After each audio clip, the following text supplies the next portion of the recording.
C'est toi qui viens? Oui, là, ça a commencé l'enregistrement. Parfait. OK. Tout devrait être correct. Ça devrait aller, mais...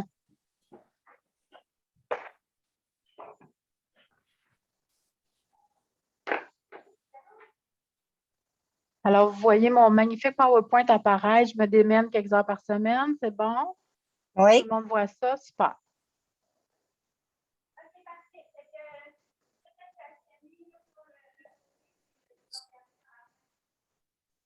Là, vous entendez ma collègue, mais on va fermer la porte.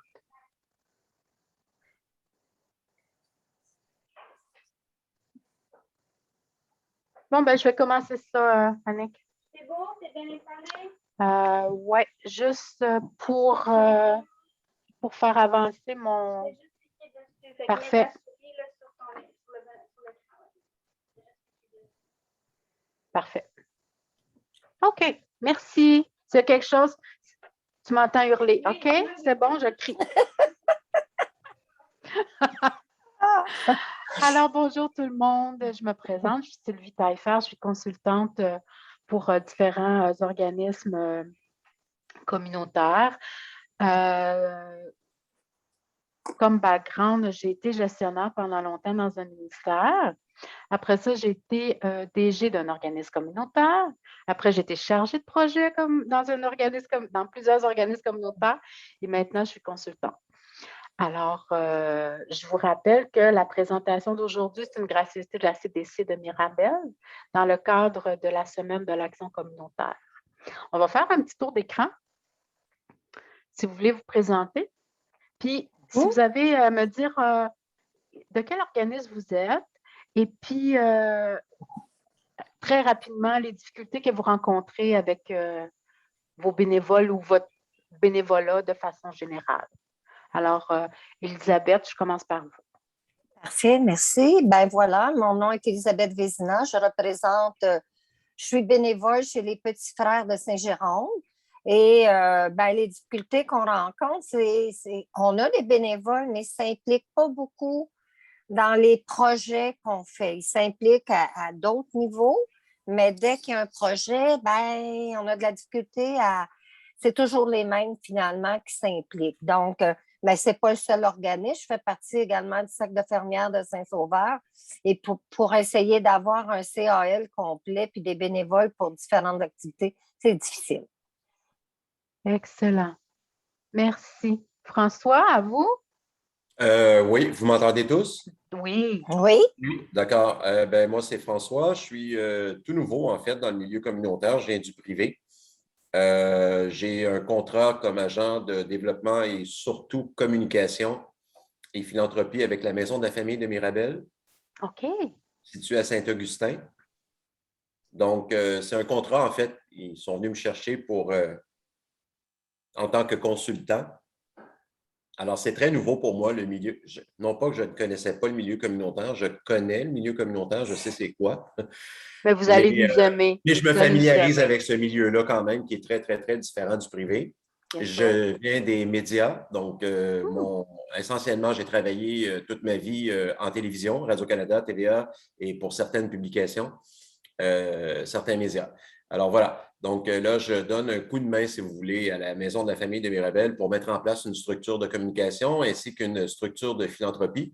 Et la portion bénévole, évidemment, va être une portion avec laquelle je vais devoir composer, comme notamment prochainement avec la Guignolée qui s'en vient au mois de décembre. Donc, c'est pour cette raison principalement que je me suis inscrit à cet atelier pour voir un peu un portrait de ce que c'est que travailler avec des bénévoles. Voilà. Merci, François, d'être là. Nathalie, à vous? Oui, bonjour. Moi, je suis la coordonnatrice des petits frères des Basses-Laurentides. On est peut-être quelques-uns autour de la table. Ça fait 3 ans, donc, que je coordonne l'équipe ici. En fait, nous, pendant la pandémie, on a eu beaucoup de bénévoles qui se sont impliqués à faire des appels aux personnes âgées. Et depuis, je dirais, juillet-août, on a presque pas de nouvelles candidatures. On a de la difficulté dans le recrutement. On dirait que les intérêts ne sont plus là. Fait que c'est ça. Donc, et des fois, il y a des gens qui sont intéressés, mais ils ne restent pas. C'est-à-dire, je veux dire, avant, c'était quand même assez facile. Ils s'impliquaient dès le départ, ça allait bien. Puis bon, puis là, on voit que, bon, une fois sur deux, bon, quand on arrive à recruter le bénévole, ben, il reste pas tout le temps ou il a d'autres, il s'en va faire d'autres choses. Tu sais. Fait que, donc, c'est ça. On veut un petit peu voir comment on peut faire mieux finalement. Hein, puis où est-ce qu'on peut aller. Là, je suis en pleine campagne de recrutement. On essaye de recruter, mais ça ne répond pas beaucoup. C'est ça. Faut Donc, ça, en voir, gros, c'est ça. on va revenir un peu plus tard sur le recrutement, puis qui on veut recruter. Puis, Oui. on va faire le tour tantôt, là, vous allez voir, on va s'en aller, on va commencer tout de suite dans le vif du sujet. Et voilà. Alors, je vous amène, on fait un petit tour de la situation. Ce qui apparaît là, présentement, c'est ce que moi j'entends depuis 20 ans. C'est pas compliqué, hein? Le manque de relève, l'essoufflement, pas d'engagement à long terme. Nathalie, vous en parliez, manque de bénévoles, difficulté de recrutement, difficulté de rétention. Est-ce qu'il y a des choses que vous pourriez ajouter à ça? Ça fait le tour de pas mal les constats qu'on fait. Puis moi, je vous le dis, là, ces constats-là, je les fais depuis plus de 20 ans. Comment ça se fait que je fais encore les mêmes constats 20 ans après? Moi, je prétends que c'est parce qu'on agit encore de la même façon, puis on s'attend à des résultats différents. Ah. C'est pour ça que je vous ai mis une petite photo de mon ami Albert, parce que la phrase d'Albert, c'est « La folie, c'est de faire toujours la même chose et de s'attendre à des résultats différents. » Souvent, avec les bénévoles, dans les organismes communautaires, on est un peu pris dans l'urgence, on répond, on est un filet social, hein, beaucoup dans le communautaire. Alors, on répond à plein de choses. Et puis, quand vient le temps d'aborder une difficulté, un défi ou un problème, on y met peu d'énergie. Puis, on se demande pourquoi ça ne marche pas. Hein? Fait qu'il y a des choses qu'il faut apprendre. Il faut revoir notre processus de réflexion. Alors, ce qu'on demande aux bénévoles, c'est de s'adapter à nous, le communautaire. Moi, ce que je vous dis ce matin, c'est il faut que les organismes s'adaptent aux bénévoles parce que vous allez voir un peu plus loin, on a une panoplie de bénévoles qui font du bénévolat, pas tous pour les mêmes raisons, pas tous dans le même cadre, pas tous de la même façon. Fait qu'on va revenir un petit peu là-dessus tantôt, mais il faut vraiment se dire que c'est à nous, les organismes, de s'adapter. Parce que les bénévoles, là, ils ont une panoplie incroyable d'endroits où ils peuvent aller dépenser leur énergie. Puis c'est une belle énergie qu'ils ont, hein, on va se le dire. Mais si on veut les avoir avec nous, bien, il faut leur donner ce qu'ils ont envie d'avoir aussi. C'est pas, dans le fond, là, quand on recherche des bénévoles, il faut être capable de faire la part des choses entre les besoins de l'organisme et les besoins des bénévoles. Puis il faut jongler avec ça tout le temps. Alors, pour être capable de s'adapter puis de revoir notre vision, on va regarder qui sont nos bénévoles. Hein? Puis ils fonctionnent comment, ces gens-là? Alors, c'est des expressions que vous connaissez déjà, là. La génération silencieuse, vous avez les dates à côté. Ça, c'est ceux d'avant 1947. Donc, grosso modo, qui ont à peu près 75 ans. Et la génération silencieuse, bien, son bénévolat, là, elle le fait de sa propre initiative, puis souvent à travers les organismes. C'est rarement des gens qui vont s'impliquer autrement que dans un cadre. Et ils vont répondre, de toute façon, après la présentation, je vais vous envoyer, ça s'appelle, c'est bien détaillé, là. Ah, vous ne le voyez pas bien? Non, on ne voit pas. OK, vous ne voyez pas. Ça s'appelle les générations et le bénévolat. Vous avez là-dessus, sur ce document-là, toutes les descriptions de, par exemple, je vous donne un exemple. La génération silencieuse, c'est des bénévoles qui se livrent par leur propre initiative dans des organismes. Leur profil à eux, à la génération silencieuse, c'est respect des valeurs traditionnelles, conservateur, force de caractère, réfractaire au changement, hein, quand ils font des trucs comme ça, oubli de soi, puis ça, dans cette gang-là, on retrouve toujours les mêmes, là, hein, cette gang-là, les TLM, là, comme on les appelle, beaucoup de discipline, contribuer au bien-être commun, puis l'importance de la morale et de l'éthique. Fait que pour eux, là, ce qu'ils attendent, c'est un bon climat de travail, des bonnes qualités de relations interpersonnelles, puis la manière d'atteindre les résultats, ça passe par eux. Alors, quand on sait ça et qu'on recrute des gens de cette génération-là, ben, on va leur demander des choses différentes qu'on va demander aux baby boomers ou à la génération Z, par exemple. Hein? Rapidement, parce que je ne veux pas vous faire toute la nomenclature, là, mais les baby boomers, leur profil aux baby boomers, là, eux autres, ils ont le sentiment de bâtir une nouvelle culture. Eux autres, ils ont refait le monde, les baby boomers. Hein? Alors, le monde est à leurs pieds d'habitude, sauf que là, les choses, ils changent. Là. Les baby boomers, on n'est plus à vos pieds. Il y a beaucoup de choses qui se passent à travers vous. Mais ce qui est important pour eux, être reconnu, de se sentir important, travailler en équipe, être respecté. C'est toutes des choses qui, quand vous allez recruter vos bénévoles, il faut en tenir compte et il va falloir que vous en teniez compte dans les tâches que vous allez leur donner. Et dans ce que vous allez leur dire, quand même, ils doivent accomplir. La génération silencieuse, par exemple, vous allez leur dire de faire les choses de telle ou telle façon, puis ils ne poseront pas de questions, puis ils vont le faire comme ça. Les baby boomers, ils vont vous questionner. Ouais, pourquoi? Moi, je le ferai plus comme ça. Tu sais, ils vont s'affirmer un peu plus. La génération X, ça, c'est ma gang. Hein? La génération X, là, on est indépendant, on a besoin de défis. On veut avoir du fun. Hein? Fait il faut toujours me challenger, moi. Il faut que tu me dises ouais, telle affaire, ça ne sera pas simple, mais alors là, c'est le genre de truc dans lequel je vais embarquer. La génération Y, la génération du tout de suite. Fait que parlez-leur pas d'un projet Appelez-les quand le projet va être en place.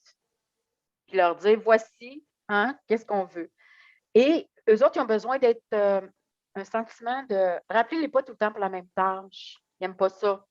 Fait que ça veut dire que ce n'est pas le genre de personne qu'on va leur dire écoute, j'aimerais ça que tu sois là pour la distribution alimentaire, par exemple, à tous les jeudis à 4 heures. On ne les aura pas là. Non, eux autres, ça ne leur tentera pas de faire ça. Par contre, c'est des gens qui aiment, qui travaillent en équipe de façon rapidement, facilement. Ils créent des liens rapidement, facilement un peu. La génération Z, ils sont en quête de liberté. C'est sûr que si cette gang-là, vous les mettez dans quelque chose, dans un organisme de routine, non. Par contre, si vous les envoyez, par exemple, à la guignolée, puis vous dites, OK, là, toi, tu vas être en charge de ton coin de rue, et puis tu vas organiser ça comment? Puis là, lui, il va se mettre une tuque avec des pompons, puis il va avoir un tambourin dans les mains, puis ça, c'est cette gang-là. Là. Hein? Et puis, je suis allée fouiller un peu plus loin. La génération Z, qu'on dit aussi, on les appelle les Zoomers. La génération Z, eux autres, dans mon tableau de 1994, eux autres, leur désir, là, c'est de faire mieux que les précédents. Parce que la gang d'avant, ils ont fait beaucoup, beaucoup de choses. Eux autres, ils se retrouvent avec une technologie. La technologie est arrivée à peu près en même temps qu'eux autres. Ils sont bons, mais ce n'est pas les tops. Hein? Puis, on les appelle les Zoomers en contraste avec les Baby Boomers. C'est ça le contraste. C'est pour ça qu'on les appelle les Zoomers, là. Hein? Vous comprenez bien? Fait que, ils pourraient avoir des affinités dans les caractéristiques de la génération silencieuse. Là. Être indépendant, faire ses affaires, tout ça. Puis après, eux autres, vous ne les utiliserez pas beaucoup comme bénévoles, mais des fois, quand si vous faites des activités avec du bénévolat familial, hein, c'est une façon d'attirer du monde par la famille, ben c'est la génération alpha. Eux autres, cette génération-là, elle n'apparaît pas dans mon tableau, là. C'est parce que ça commence en 2010. Là. Fait que, ils ont 10-12 ans. Fait que c'est pour ça que je vous dis que ça va être plus du bénévolat familial pour lesquels la gang va arriver. Alors, dans la page suivante, vous avez un petit peu la description ici. Et la page suivante, je fais référence à un petit document qui a été préparé par la table de concertation de Mirabel qui fait une belle description du type de bénévolat. Vous allez retrouver ça dans ce petit guide-là. Et moi, après la présentation, je vais vous envoyer là, un descriptif là, plus précis des différentes générations de baby boomers. Ce qui est important aussi de se dire, là, c'est que nous aussi, on se situe là-dedans. Hein? Alors moi, je sais que je suis une génération X. Alors, ma gestion va ressembler à la génération X. Hein? Ça veut dire que moi, des gens qui prennent trop d'initiatives, ça m'énerve. Ça veut dire que des gens qui n'en prennent pas assez, ça peut m'énerver. Fait c'est important quand vous allez relire ces choses-là, de vous situer, vous êtes où? Puis de voir les gens que vous voulez recruter, ils se situent où? Et si vous voulez des gens de différents groupes d'âge, ben, vous allez les assigner à des tâches pour lesquelles ils vont se retrouver là-dedans, dans ces tâches-là. Je me retrouve dans mes papiers. Alors, malgré tout ce qu'on a dit tantôt, malgré les constats, ce qu'il faut comprendre, c'est que l'engagement, là, il est toujours là. C'est juste que l'engagement, il change. Et nous, comme organisme, disons-le, le changement, on n'aime pas trop ça. Parce que pendant qu'on fait du changement, on a l'impression de ne pas accomplir notre mission. Sauf que si on ne fait pas le changement, on ne l'accomplira pas, notre mission. Fait qu'il faut trouver l'équilibre entre les deux. Puis c'est ça notre rôle, là, quand on fait partie de la gestion des bénévoles ou qu'on est gestionnaire de bénévoles ou d'une équipe de travail aussi, c'est la même chose. Alors, comme je vous disais tantôt, on revoit notre vision. Il faut passer du bénévolat traditionnel au bénévolat de mission, dépendant des générations, des gens que vous allez recruter pour être vos bénévoles.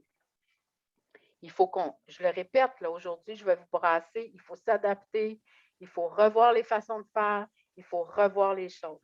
Puis, tu sais, là, la résistance au changement, là, il y a des cours universitaires qui se donnent là-dessus. Hein, on va se le dire. C'est pas simple. Puis, souvent, je jasais avec un gestionnaire, c'est un gestionnaire de haut niveau qui, pour sa retraite, est allé travailler dans le communautaire. Il a fait 2 ans puis il est sorti parce que ses dirigeants à lui, son CA, tout ça, c'était des gens que le changement, là, ils n'en voulaient pas. Ça a toujours marché de même, ça marche bien. Et c'est plus comme ça, ça ne marche plus comme ça.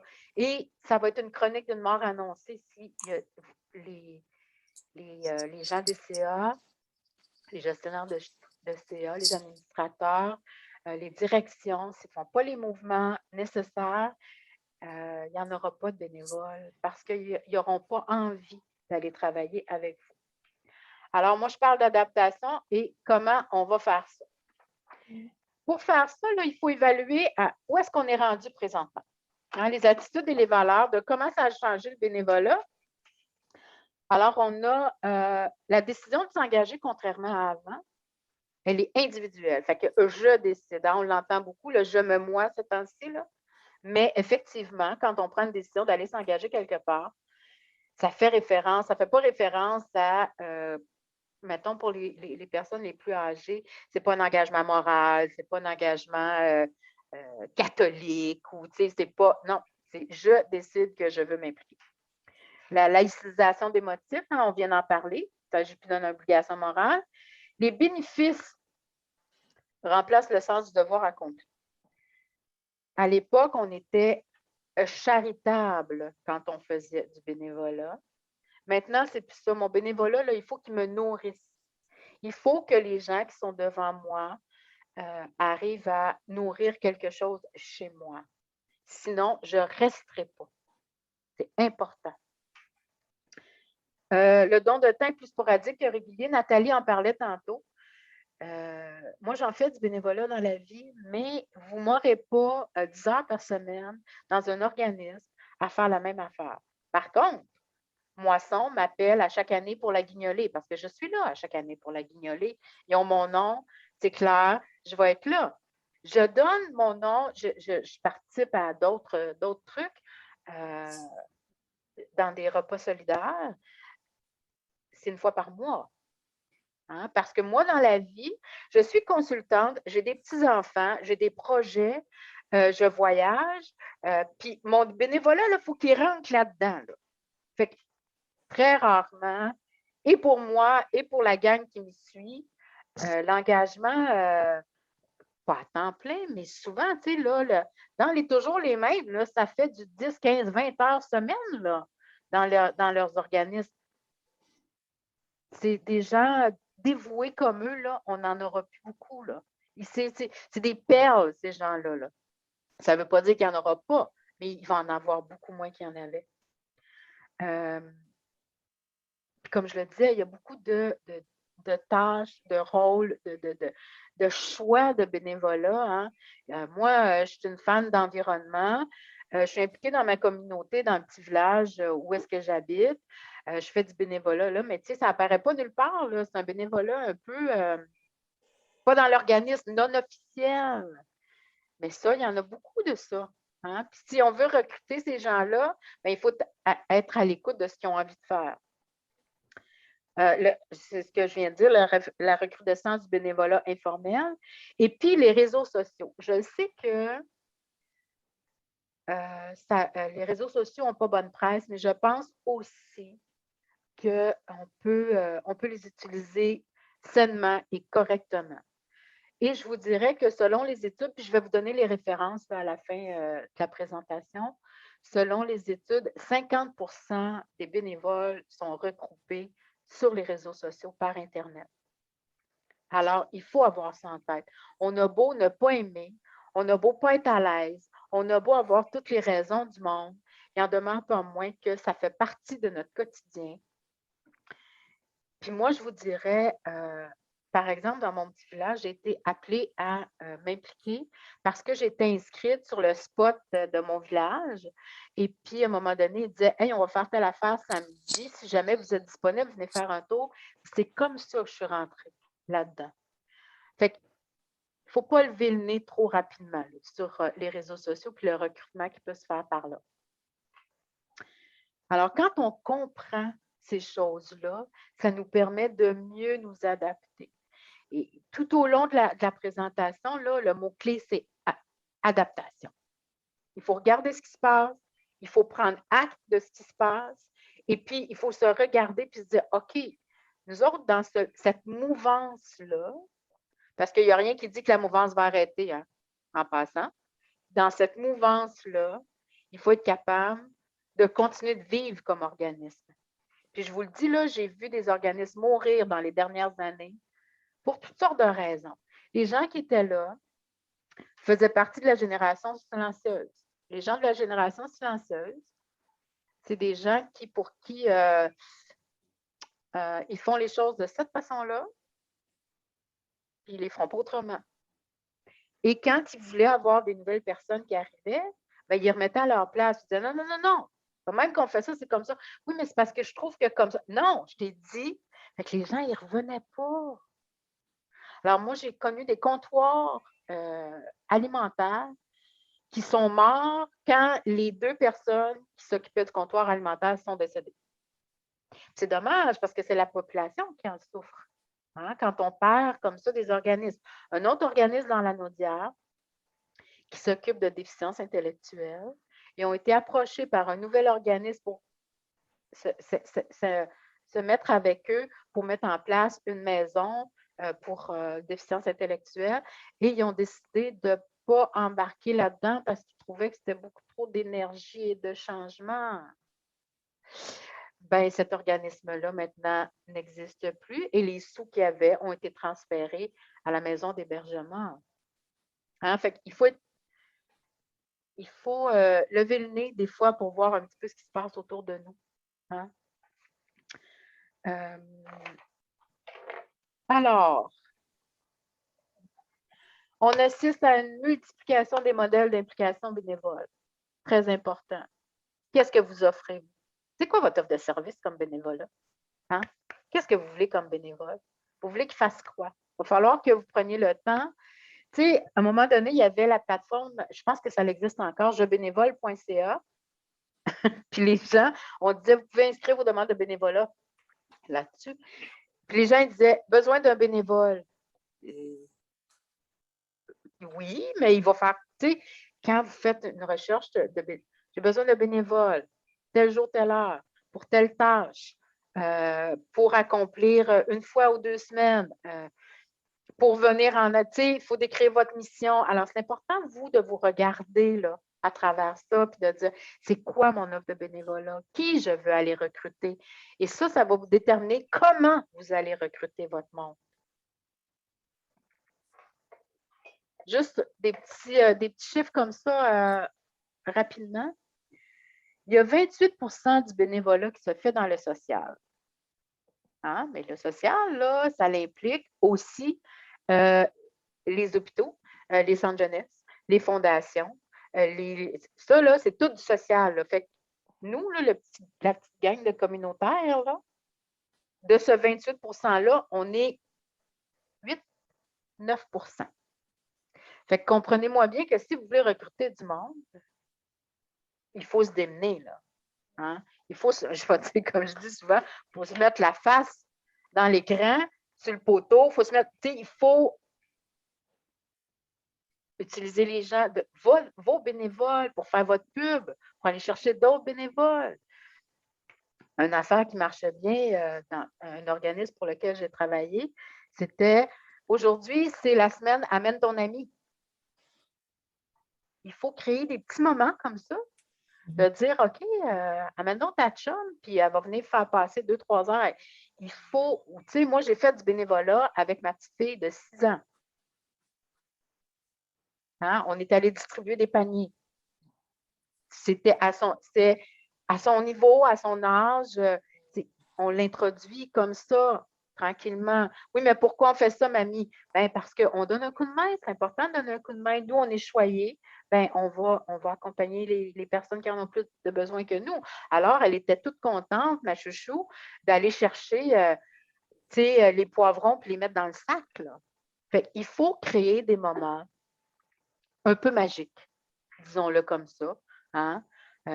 Amène ta chum en fin de semaine. Tu sais, là, user d'imagination, pas rester toujours dans le, je sais pas moi, les petits frères des pauvres. Tu sais, on est fin, on est beau, on est charitable. Oui, Nathalie, vous avez une question?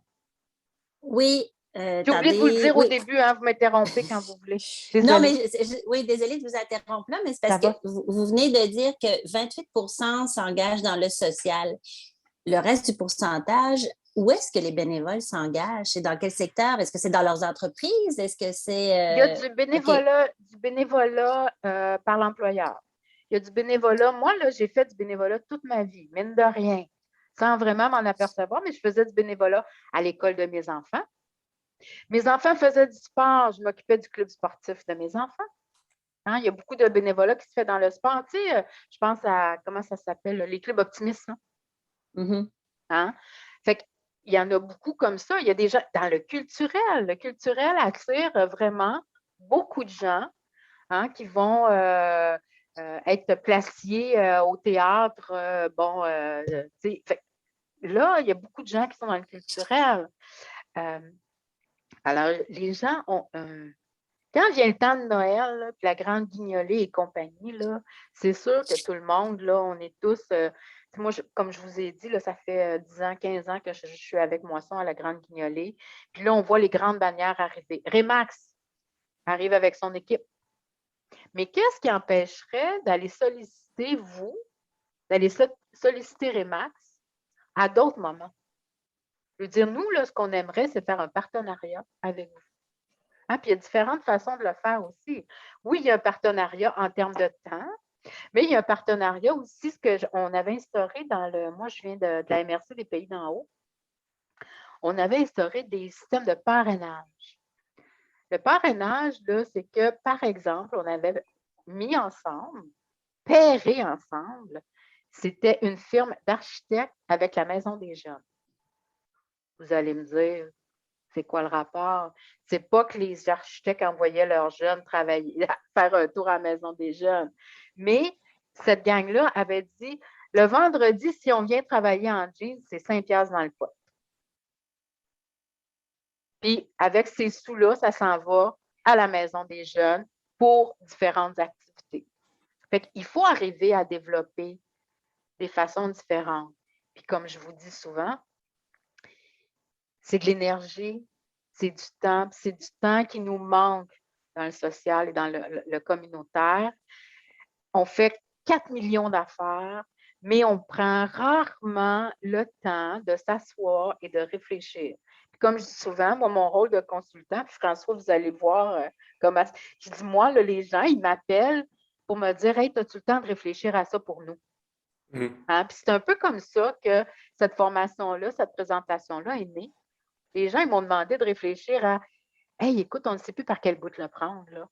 Même les CAB, les centres d'action bénévole, il manque de bénévoles. Fait que, il faut trouver d'autres façons de faire. Et comme je le dis, les gens, là, ils ne s'adapteront pas à vous. C'est fini, ça. Il n'y a plus de ça, là. C'est à nous de s'adapter. Hein? Si on veut avoir du monde, si on veut les convaincre de rester à la rétention, Nathalie, vous parlez beaucoup de la rétention tantôt. Si vous voulez les convaincre de rester, bien, il faut leur donner des raisons de rester. Rapidement, ce que je trouvais intéressant aussi dans les petits chiffres que j'ai récoltés pour vous. Alors, 28 % se fait dans le social. 52 % des bénévoles font entre 1 et 10 heures par mois de bénévolat. 52 %, c'est beaucoup, là. Hein? Et ça, là, moi, je me mets là-dedans, là. Cette gang-là, là, ça, c'est moi, ça. Une fois ou deux par mois, 2-3 heures par-ci par-là, c'est parfait comme ça pour moi, ça rentre dans ce que j'ai envie de vivre. Il faut que ça réponde à mon besoin. Il ne faut pas que j'ai l'impression de juste donner. Ça ne marche plus, ça, de juste donner. Rapidement, on va regarder. Il y a 4 raisons principales pour ne pas faire du bénévolat. La première, c'est le manque de temps. Bien évidemment, quand j'avais un poste de direction dans un ministère, que j'avais 2 enfants qui faisaient du sport, que j'avais un chéri qui était à l'extérieur presque tout. Évidemment que le temps, j'en avais pas beaucoup. On entend ça, on comprend ça. Moi, ce qui m'intéresse, c'est les 3 autres raisons pourquoi ne pas faire du bénévolat. 17 % parce que je ne veux pas m'engager à long terme. 15 % par manque d'occasion. Et 14 % sur « j'ai jamais été invité à le faire ». Alors, quand on me dit qu'on manque de bénévolat, hein?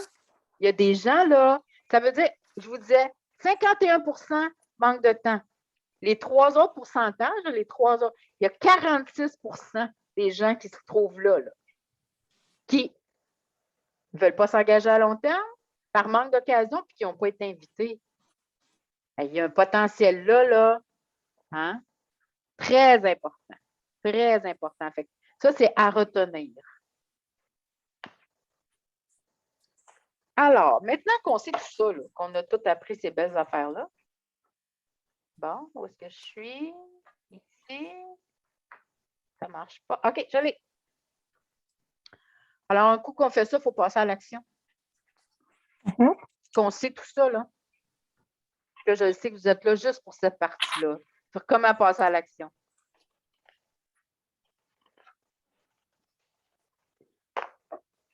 Alors, dans les moyens et les défis,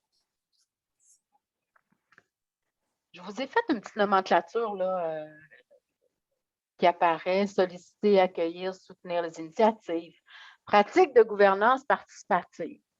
Si vous avez une gang de génération Y et que vous ne leur faites pas partager le but, la mission, puis les faites pas partager à comment on va faire, vous allez les perdre dans la gestion participative. Et moi qui suis une génération X, là, la gestion participative, j'aime autant décider, mais si je décide seul, je vais perdre une partie de cette gang-là. C'est ça qui est important. Manifester de la souplesse dans la réalisation de projet. Ça veut dire que quand vous montez votre projet, Nathalie, vous en parliez tantôt, les gens, ils ne restent pas. Il faut évaluer dans votre projet qu'est-ce qui va être du long terme, du moyen terme et du court terme. Comme ça, vous allez pouvoir recruter les gens en fonction du temps qu'ils ont à investir et qu'ils ont à vous consacrer. À partir du moment où vous avez déterminé le temps, à travers ce temps-là, bien là, il va falloir que vous soyez très précis dans les tâches que vous allez leur assigner. Et par rapport à la précision, après ça, on s'en va dans la reconnaissance. On va y revenir tantôt. Alors, éviter les jugements de valeur, ça arrive beaucoup quand on est une génération X et qu'on travaille avec des Y et des Z. Ils nous tapent ses nerfs un petit peu quand même, on va se le dire, là, mais ils sont comme ça. Hein? De la même façon que nos enfants, des fois, c'est comme on a de la misère à s'ajuster, c'est pas toujours facile. Et rappelons-nous que moi, j'ai un projet en tête, là. Puis j'ai une tâche à accomplir. Puis là, ça commence à tataouiner puis à niaiser sur il faut accepter d'entendre le tatouinage. Sans ça, on n'y arrivera pas. Puis eux autres, ils ne resteront pas, dans le fond. C'est ça l'idée, tu sais. On aimerait ça. Puis, quand je dis aussi créer des occasions, c'est on a envie, je vous dirais, d'appâter les gens. Tu sais, quand moi, j'amène ma chouchou là, faire du bénévolat avec moi, là, j'espère qu'un jour, elle va se rappeler qu'elle faisait ça avec mamie, puis qu'elle va retourner le faire à un autre moment donné. Hein? Il faut. Quand j'amène ma chum, quand je vais à Soupe et compagnie dans mon coin, pays d'en haut, puis que je décide que je veux que ma chum elle s'implique avec moi, oui, donc, là, on va avoir du fun, puis ça va être agréable, puis tout ça. Je crée un moment. Je crée un momentum. Hein? Important. Utilisez les bénévoles que vous avez déjà pour en attirer d'autres. Pas les plus grognons, pas les plus ci ou les moins ça, mais ceux qui sont ouverts à avoir des nouvelles pratiques, des nouvelles visions. Ça, ce n'est pas toujours facile à trouver. Le dernier point, tenir compte de la rareté du temps, de la réaménagement des tâches et les activités. J'étais en discussion la semaine dernière avec des gens du CAB. Puis là, ils me disent ouais, mais tu sais, les jeunes du secondaire, ils ont du bénévolat à faire, mais ça ne rentre pas dans nos affaires. Puis là, je fais mais toi, pourquoi tu n'ajustes pas tes activités pour que ça rentre dans leurs affaires? C'était ça mon réflexe. Moi, mais tu sais, leurs pédagogiques sont toujours le vendredi, puis nous autres, le vendredi, on est fermés. Hein? Ben oui. Comprenez un peu, Elisabeth? Oui. Mais là, si tu veux avoir du monde, puis c'est cette gang-là que tu veux, ben il va falloir que toi, tu rentres le vendredi. C'est comme ça. Ton projet, ton activité, ton truc, il va falloir que tu le fasses dans leur horaire à eux, si tu veux les avoir avec toi. On ne peut plus rester dans une structure, en tout cas difficilement dans une structure rigide.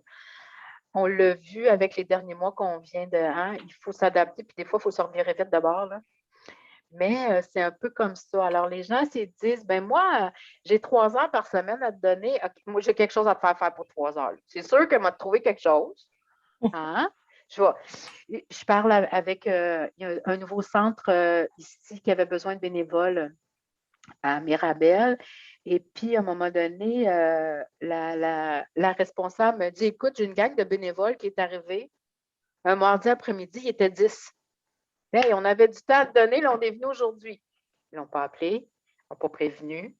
Les autres, ils avaient envie de passer du temps ensemble puis d'offrir ce temps-là à un organisme communautaire. Alors, j'ai trouvé Karine super bonne à servir, rien que sur une bine. Elle dit, tu sais, j'avais des trucs à monter. Moi, j'avais prévu faire ça dans 2-3 semaines. Je n'étais pas rendue là. Mais là, mon monde, il était là, puis il y avait de l'énergie, puis ça bougeait, puis il y avait du plaisir. Fait que j'ai comme bousculé mes affaires, puis on a fait ça ensemble. Et ces gens-là, de la dizaine qui étaient là, bien, il y en a quand même 4 qui sont revenus pour dire, hey, t'aurais-tu besoin d'autre chose? Moi, j'ai du temps, je sais pas, tu sais, le jeudi après-midi, moi, vous trouvez quelque chose, je vais vous trouver quelque chose le jeudi après-midi, je vous le dis, là. Venez-vous-en. Puis, on va faire avec. Très important. Revoir le processus de gestion adapté à tous les bénévoles. Hein, on vient d'en parler. L'ouverture à la diversité au temps disponible. Ambiance propice pour satisfaire les attentes. Quand je vais vous envoyer le tableau des différentes générations, les défis rencontrés puis les attentes qui apparaissent pour les différentes générations. Fait que ça va vous permettre là, de bien cerner ce que vous avez envie. Puis, tu sais, je vous dis de vous adapter, mais en même temps, soyez clair dans ce que vous avez besoin. Vous voulez des gens, je ne sais pas moi, les petits frères des pauvres, peut-être que vous préférez avoir des gens dans la cinquantaine pour accompagner des gens qui sont plus vieux, peut-être. Ou vous avez une autre activité pour des personnes. Puis vous allez prendre la troupe de théâtre du cégep qui ont du temps à donner puis qui vont monter une petite pièce pour aller la présenter. Comprenez ce que je veux dire? Il y a comme, il faut être ouvert à ce qui se passe dans notre communauté, ouvert aux autres organismes aussi, qu'est-ce qu'ils font, comment ils le font, ouvert à ce qui est disponible autour de nous, pas juste rester dans notre giron à faire, si on continue de faire toujours les mêmes affaires, ça va faire qu'on va se ramasser avec pas grand monde. Définition claire de la mission et de l'organisme. De plus en plus, vous allez le voir avec la gang de Z. Là. Eux autres, là, ils ont besoin d'une quête, ils sont en quête de sens. Fait que si on leur demande n'importe quoi, ben ils ne seront pas là. Par contre, si on définit bien notre mission et ce qu'eux vont accomplir à travers cette mission-là, on risque de pas mal plus les accrocher. Bon, la rareté du temps et le réaménagement des tâches et des activités, bien, je vous ramène un peu à mon exemple où est-ce que je fais 14 000 affaires. Je suis disponible, mais de façon précise. Hein? Moi, je connais une madame, là, je vous jure, elle fait au moins 30 heures de bénévolat par semaine pour le même organisme. Mais ça lui correspond à elle, c'est correct. Mais des gens comme elle, il y en a de moins en moins. Hein? C'est pratiquement une vocation, là. Des gens comme ça, on n'en a plus beaucoup.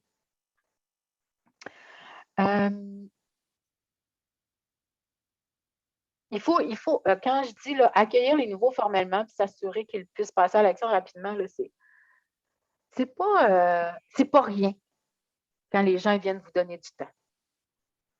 Alors, il faut prendre le temps de les accueillir.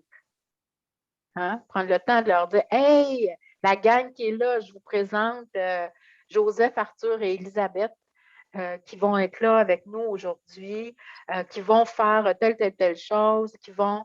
Hein, il faut leur donner de l'importance. C'est pas rien.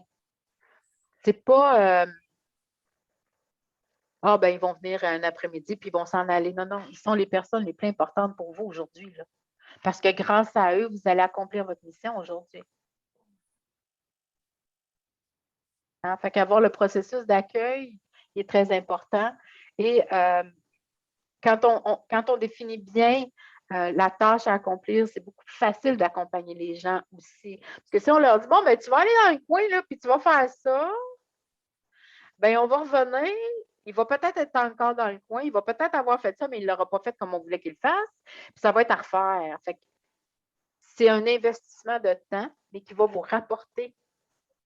Parce que si on fait les affaires 2 fois, hein? Bon.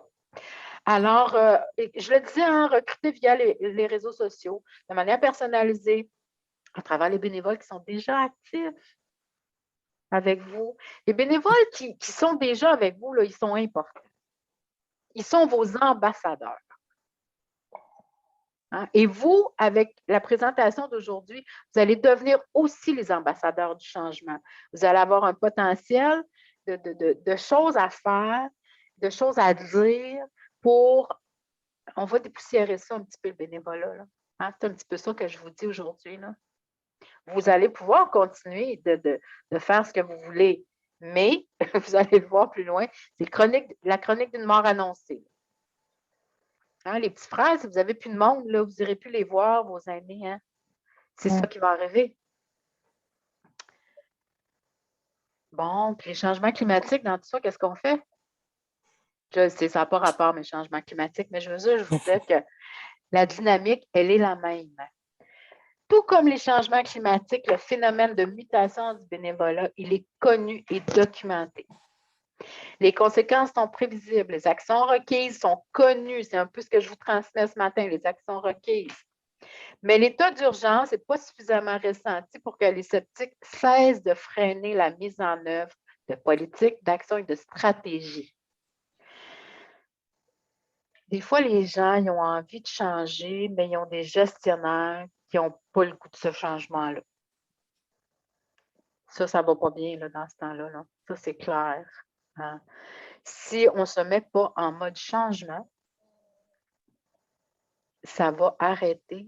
Et vos bénévoles, ils vont être récupérés ailleurs. Comme je vous dis, ces personnes-là, c'est des gens précieux. Là. Hein? Fait qu'il faut les nourrir. Puis en les nourrissant, vous allez nourrir votre mission. C'est ça qui est important. Alors, il faut repenser en profondeur le système, faire preuve d'innovation. Je vous ai donné plein de trucs tantôt, là, mais je vais vous donner des références aussi où vous pourrez aller lire comment recruter les jeunes, les aînés, où aller les chercher. Tout ça, je vais vous donner des références après. Bien, la politique de l'autruche puis l'inertie actuelle, on se ramasse toujours. Écoute, je vous le dis, là, les constats qu'on a faits au début de la présentation, c'est vraiment ce que j'entends, mais depuis 20 ans, je ne suis plus capable. Je ne suis plus capable de l'entendre, là. Puis c'est sûr qu'il y a les grosses organisations, mettons, je pense à Moisson-Laurentide ou Centraide, eux autres, c'est des grosses organisations qui font déjà affaire avec beaucoup d'employeurs. Fait qu'eux autres, leur bénévolat, ça va bien, relativement bien, je vous dirais, parce que ce sont des grosses organisations qui sont très reconnues. Mais tu sais, les petits frères, là, moi, j'ai été remis en contact avec vous il y a 5-6 ans, je pensais que vous n'existiez plus, là. Hein? Non, mais c'est vrai. Moi, les petits frères des pauvres, là, c'était Juliette Huot. Oui. C'était elle. Je pensais que depuis qu'elle était décédée, vous n'étiez plus là non plus. Ah, non, on est toujours bien là. Mais vous comprenez ce que je veux dire un peu. Oui. C'est que...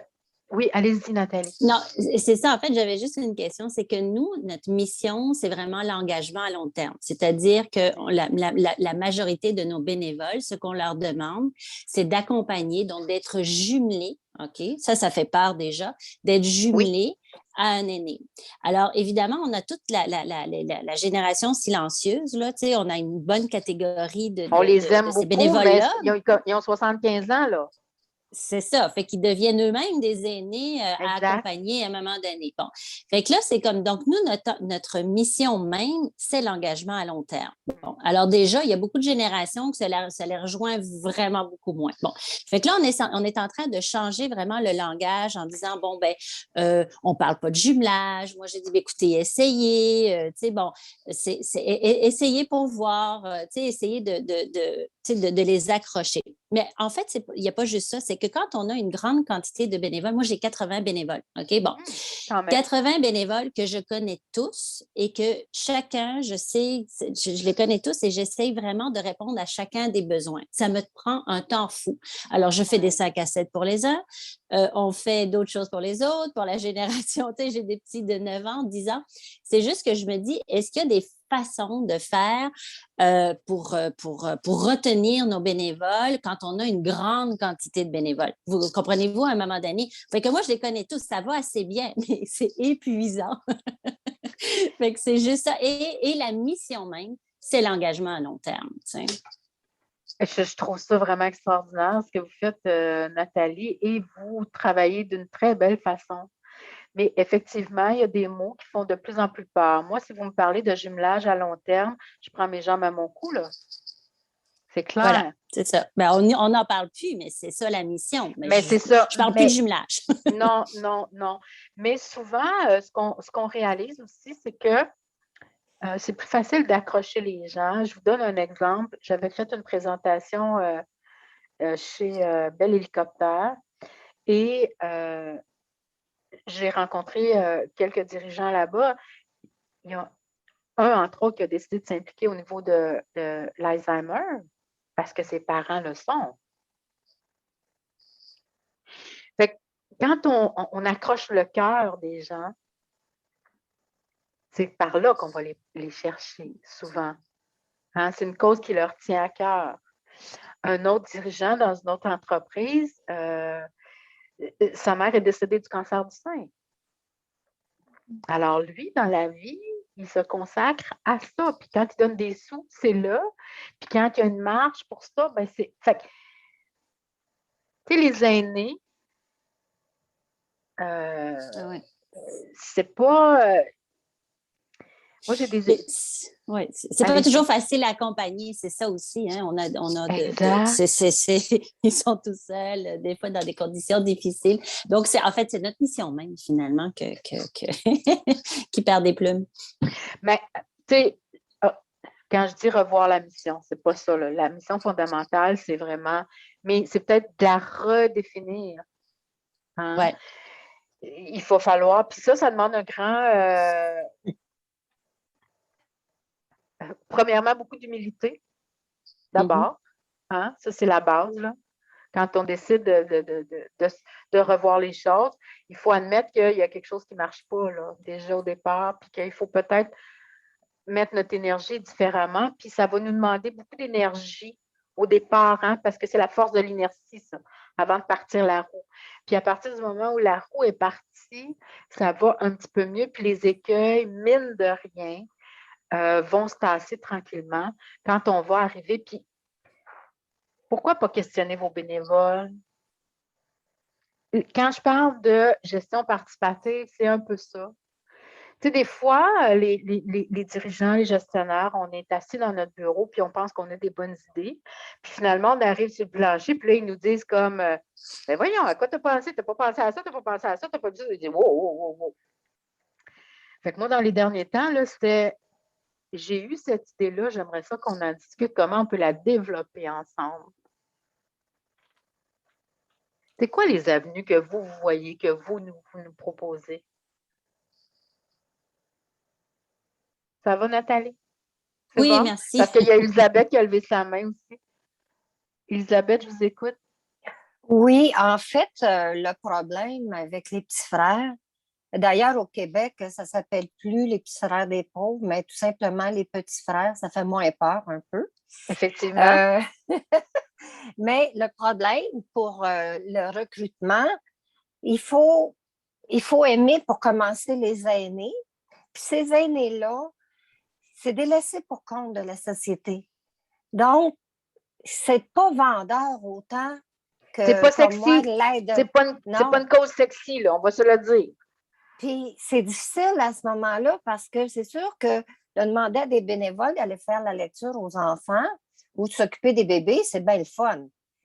Ça, c'est un autre genre de bénévolat qui demande un engagement, une vocation. Puis c'est peut-être là qu'on a de la difficulté pour le recrutement parce que comment intéresser les jeunes quand les familles de ces personnes-là les ont laissés tomber? Effectivement. Puis quand vous me parlez de vocation, là, moi, je défrise, là. Hein, moi, j'ai une vocation, je sais. Tu comprenez ce que je veux dire? Je comprends que c'est ça que ça prend, par exemple. Je comprends que c'est ça que ça prend pour votre organisme, entre autres. Mais il va falloir redéfinir les choses parce que dans les plus jeunes, je ne parle pas de la génération silencieuse ni des baby boomers, mais le reste de la gang, là, les X là, comme moi, je m'occupe déjà de mes beaux-parents. Je me suis occupée de mes parents quand ils étaient malades. aller donner du temps à d'autres aînés, je le ferai, mais dans un projet pas à long terme. Puis c'est ça, Nathalie, hein, le bug, là. Pas à long terme. Pas à long terme. Parce que je suis encore très active, parce que je passe plusieurs mois par année à voyager. Bon, pour toutes sortes de raisons, là, hein. C'est sûr que ça, c'est les miennes, mais je sais que pour m'être comparée à plein d'autres, je ressemble beaucoup à ma gang, là. Je ne suis pas si différente que ça. Mais quand vous parlez, c'est pour ça que tantôt, quand je parlais de bénévolat, mettons, charitable, faire un bénévolat de mission, c'est là que le cheminement doit se faire, Nathalie et Elisabeth, là. C'est comment vous allez faire ce bout-là, là. Parce que vous, là, on est vraiment dans le bénévolat traditionnel d'engagement à long terme. Et ça, c'est pas simple. Et ça, c'est pas simple.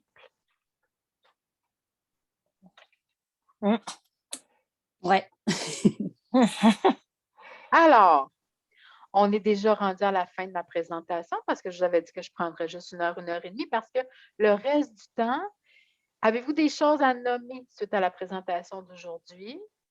Les difficultés, on en a déjà parlé, mais peut-être que vous aimeriez en parler encore. Puis qu'est-ce qui vous freine dans votre processus de changement ou d'amélioration? Ou est-ce que vous identifiez, vous, déjà des choses, auriez-vous des choses? Parce que moi, là, ce que vous allez me dire, moi, je prends ça en note, là. Hein, parce que ça va être des pistes de réflexion pour moi aussi. J'ai été si claire que ça? Vraiment? Oui. Ben, tant mieux, Caroline!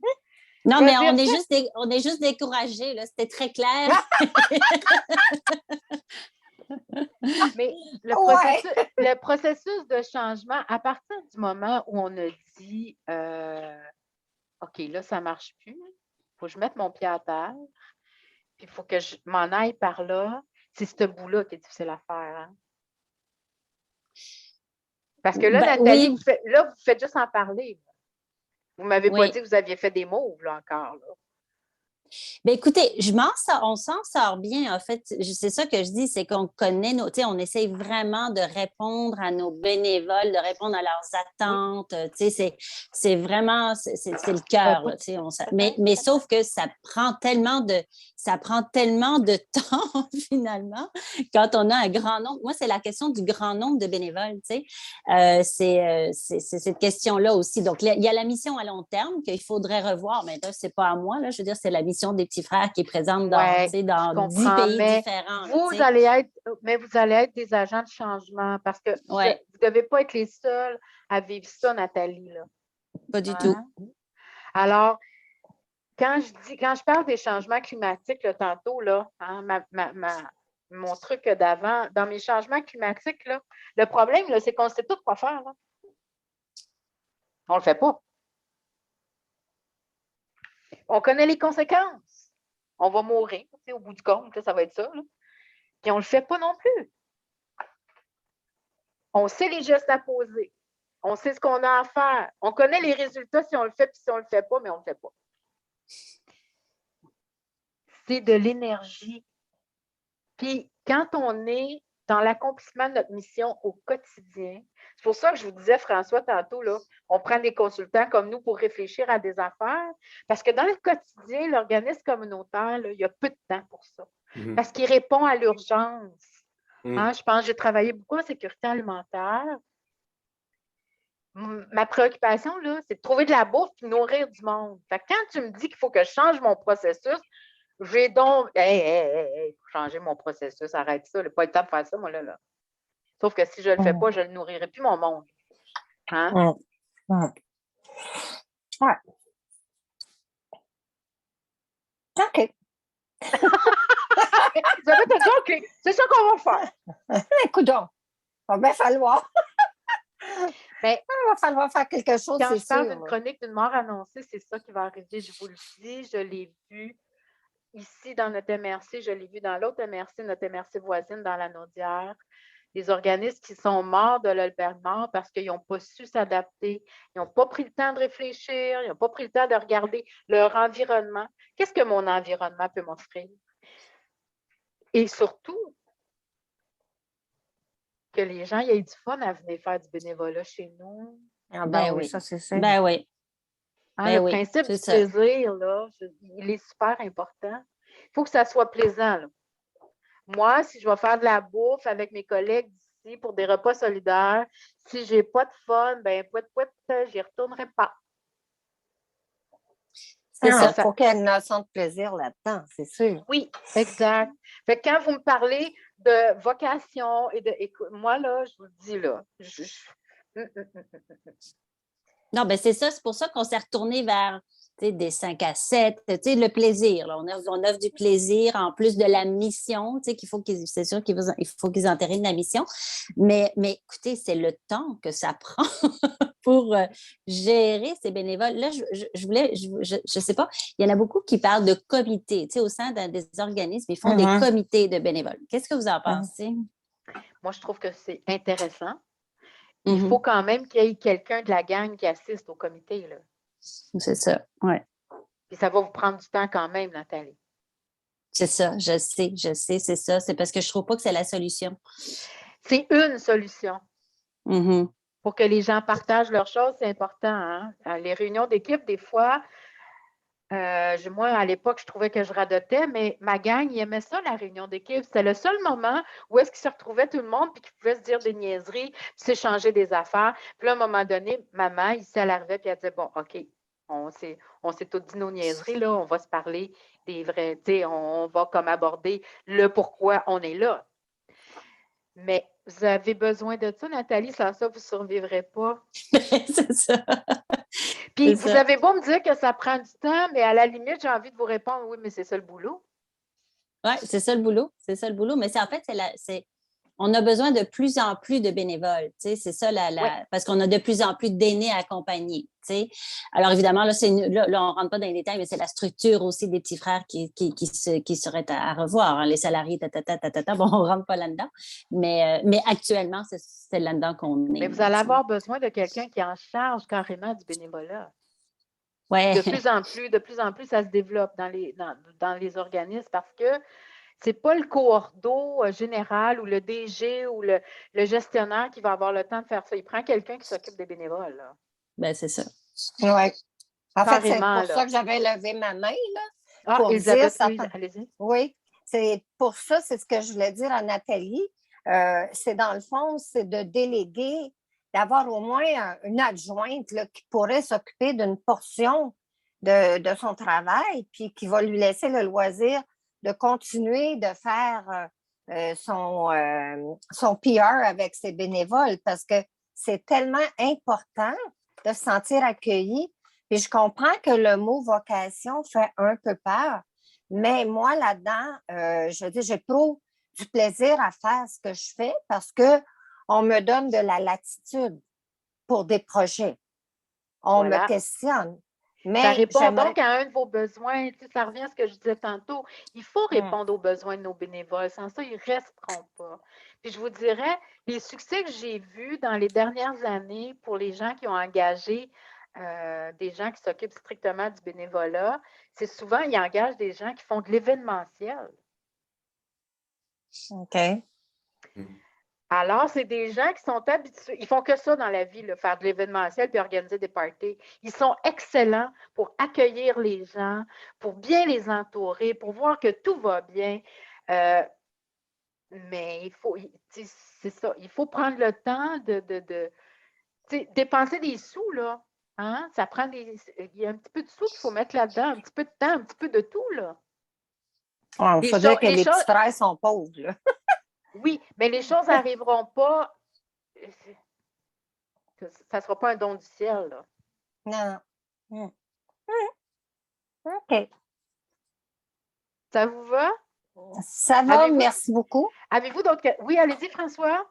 Oui, ben moi, j'avais envie d'ajouter un truc parce que, comme je vous l'ai dit en introduction tantôt, je suis très nouveau dans tout ça, mais il n'en demeure pas moins que j'ai déjà quand même travaillé sur des événements où il y avait quand même des bénévoles, notamment le Grand Défi Pierre Lavoie au Stade olympique, où on était vraiment plusieurs bénévoles. Mais là, on parle d'un gros événement. Et là, C'est je vous plus écoutais facile aussi, les gros événements. Ben voilà, vous avez parlé d'événementiel, là, c'est plus facile. Il y a ça qui est plus facile. Je pense aussi qu'il y a la notoriété de certaines, comme la Guignolée, la Grande Guignolée, Bien peu sûr. importe qu'elle soit dans les Laurentides ou à Montréal, il y a tous les médias qui y sont associés. Donc, il y a un volet très glamour, veut pas, Exact. associé Et à moi, quand je ça. dis que je fais ça, la Grande Guignolée, là, hein, j'ai quasiment des applaudissements, là.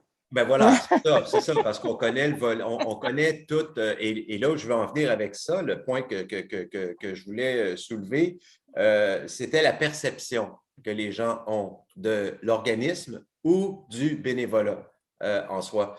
Parce que c'est une des premières choses que j'ai abordées avec le gestionnaire de la maison de la famille de Mirabel quand il m'a demandé, en fait, je suis là depuis 1 mois et demi seulement, même pas 1 mois, il y a 1 semaine, donc c'est vraiment très, très, très nouveau de mettre en place une structure au niveau des communications. Puis c'est une des premières choses que je lui ai demandé. Est-ce que tu connais la perception qu'ont les gens dans la région de Mirabel, à Saint-Augustin plus précisément, de ton organisme? Qu'est-ce que les gens pensent de ton organisme? Parce que c'est un volet qui est vraiment important. Donc, Tout à fait. j'essayais de voir des liens entre ce que j'ai entendu durant l'heure qui vient de s'écouler et ça, justement, toutes les problématiques, les difficultés rencontrées là, face au recrutement des bénévoles et tout ça. La perception aussi, je me disais, il y a une question peut-être de perception peut-être à changer ou à les tâter selon l'organisme dans lequel on travaille ou le bénévolat dans son sens plus large, mais il y a tellement de cas de figure différents parce qu'on l'a nommé tantôt, soit que c'est de l'événementiel, bénévolat à caractère social, culturel, politique également. Bien sûr, bien Parce sûr. que Sportif. bénévolat dans le domaine de la politique qui est là, mais là, maintenant, les gens n'auront peut-être pas le même niveau d'engagement parce qu'il y a peut-être des opportunités au niveau politique. Au niveau culturel, c'est le côté plus glamour qui est intéressant, peut-être côtoyer, être sur des plateaux ou sur des trucs plus... Donc, c'est tout cet ensemble-là au niveau de la perception qui me revenait. Puis je me disais peut-être qu'il y a un petit bout de chemin à faire à ce niveau-là. En fait, C'est une réflexion que j'avais. au cours de mes lectures, je vous dirais que le mot bénévolat, bénévole, ça fait référence beaucoup à être charitable. Présentement, ce vocable-là tend à changer. Tu sais, je vous parlais, on s'en va vers le bénévolat de mission. Mais le bénévolat de mission, ça fait plus référence à implication citoyenne. Ah oui, j'aime ça, moi. C'est la terminologie qui est... Exact. Hein? Parce que quand j'entends bénévole, là, je vois ma grand-mère qui va porter un repas aux pauvres du village, mettons. Ça, c'est la perception. Hein? Ça, c'est la perception. Quand je vois implication citoyenne, ben, je vois une petite madame comme ma grand-mère, mais qui s'est impliquée dans la maison des aînés parce qu'elle avait son mot à dire, parce qu'elle voulait aller vivre. Tu sais, on voit là que c'est très, très différent. Et de plus en plus, on utilise... En fait, de moins en moins, on utilise le bénévole et bénévolat au sens traditionnel.